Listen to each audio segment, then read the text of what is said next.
In today's video, we are going to show you how to retake an Edpuzzle assignment, especially if you feel that you have submitted an Edpuzzle assignment too early or if you wanted to improve your score. Let's begin. Now, the first thing that you need to do is log in using your credentials and then hover to the left side area of your dashboard and click the My Classes. Now, go to your assignment or assigned content. For example, this one. I'm going to click on it. And then I want you to click the option that says View as Student. Now, if your teacher allows retakes, you may see Retry or Resume options at the top right corner. And of course, just click the Resume option and rewatch the entire video.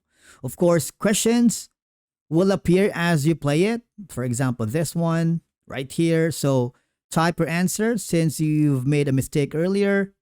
Click the next question and choose the right answer if you felt that you have provided a wrong answer earlier.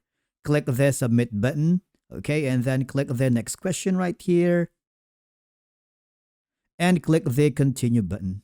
Okay, it's super simple. Now, if you feel that you wanted to retry again, click the Rewatch button. Okay, but I am confident that I have answered the right question now. I'm going to click the Continue button. Of course, just finish the video because at the end of this, there will be the Submit button.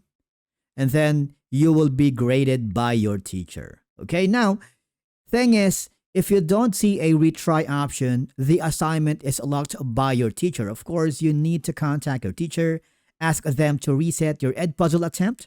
And basically, that's it for today's video on how to retake an Edpuzzle assignment. Thank you so much for watching. We will see you again in the next one.